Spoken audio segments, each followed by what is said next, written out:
that we would attack our own cities is the kind of deranged fantasy that only the Pakistani state can come up with.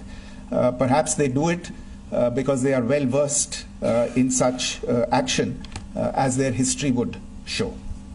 The last point I wanted to make this evening is again this disinformation that is coming from Pakistan about India targeting the Nankana Sahib Gurdwara through a drone attack. This is again yet another blatant lie and part of Pakistan's disinformation campaign. As we saw in the Pahalgam attack, Pakistan is again trying desperately to impart a communal hue to the situation with an intention to create discord. Again, we are not surprised. India's steadfast unity in itself is a challenge to Pakistan. Let me stop there. I have time only for a few questions and be happy to try and answer them. First, I call Siddharth. Siddharth, please. Hi, sir. I'm Siddharth from Beyond. So this is Siddharth, behind, please. The other Siddharth. Yes.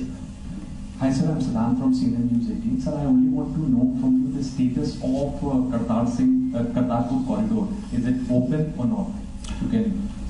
I think you're all aware of the situation along the entire India-Pakistan border and the areas around the line of control. In view of the existing security scenario, the services of the Kartarpur Sahib corridor have been suspended till further directions. We'll update you as and when there is a change in the situation. Your question here, Rishabh. So, good evening, Rishabh from Times Now. So, you spoke about religious places being hit in Jammu. There's another religious place which is Carmelite Nun church that has been hit. What do you have to say about it? Yeah, actually, we do have some information about this extremely regrettable and condemnable incident.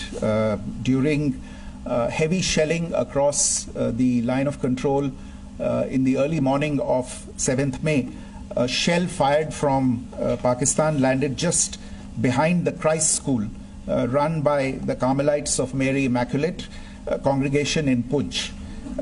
Tragically, the shell fired from Pakistan hit the home of 2 students of the Christ School. Both students unfortunately lost their lives and their parents were severely injured. Another Pakistani shell struck a Christian convent of nuns belonging to the congregation of the Mother of Carmel, damaging water tanks and destroying solar panel infrastructure. Several priests, nuns, school staff and local residents took refuge in an underground hall beneath the Christ School during the shelling by Pakistan. The school happened to be closed at the time, fortunately. Otherwise, more losses would have occurred.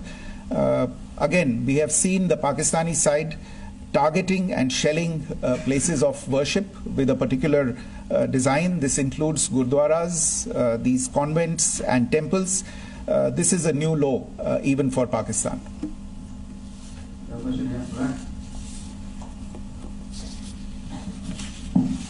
Sir Pranay Upadhyay Amarjat से sir कल आपने इसी podium से पाकिस्तान के IMF bailout को लेकर और Indus water treaty को लेकर जो टिप्पणी की थी उसकी पाकिस्तान में काफी तीखी प्रतिक्रिया भी आई और उसके बाद हमने देखा कि पाकिस्तान की तरफ से किस तरीके से लेह से लेकर भुज तक पूरी बॉर्डर के ऊपर जो इन्वेजन था वो किया गया। मौजूदा सिचुएशन के अंदर पाकिस्तान के बेलआउट पैकेज को लेकर और पाकिस्तान के अटेम्प्ट्स को लेकर आपका क्या असेसमेंट है, और दूसरा ये भी जानना चाहेंगे कि पाकिस्तान की तरफ से ये जो अटेम्प्ट किया गया था उसका भारत ने अभी तक उस तरीके का कोई जवाब नहीं दिया गया है, तो क्या भारत इसका जवाब देगा जो कार्रवाई हुई है बीते 24 घंटों में? देखिए प्रणय, जहां तक इंडस वाटर्स ट्रीटी का सवाल है, मैंने कल विस्तार से उसके बारे में इसकी चर्चा की है. Indus waters treaty is in abeyance and as such I have nothing further to add to the decision that was announced by the Cabinet Committee on Security.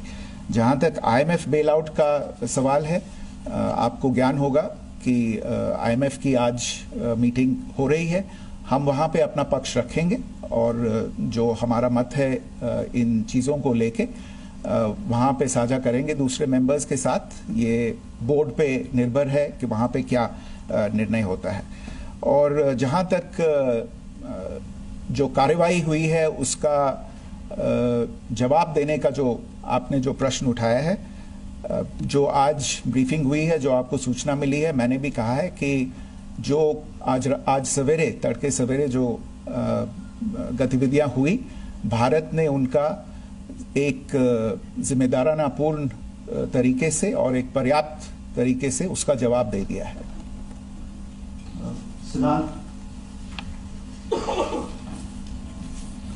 Hi sir, Siddhant from Beyond. Sir, the External Affairs Minister has spoken to many of his counterparts around the world. Yesterday he spoke to the US Secretary of State Marco Rubio. So what were the key areas of conversations during that call? Yes, the minister had a conversation with the US Secretary of State. As you can imagine, the focus of discussions was the terrorist attack in Pahalgam and the response that India mounted after that on the 7th of May. The Secretary of State shared his thoughts on these developments with the minister. The minister deeply appreciated the US's commitment to work with India in the fight against terrorism, and he also underlined the targeted measures that India had taken in connection with Op Sindoor. The minister also underlined that India would firmly counter any attempts at escalation from there. But in follow-up to that, as you are aware, there have been a number of other conversations. The minister had a conversation with the UK Foreign Secretary, David Lammy, today. There too, the discussion centered around countering terrorism, for which there must be zero tolerance. And I understand just a short while ago, the External Affairs Minister has also spoken to the Foreign Minister of Norway, Espen Barth Eide, which was also focused on recent developments stemming from the terrorist act in Pahalgam. One last question, Sudhi.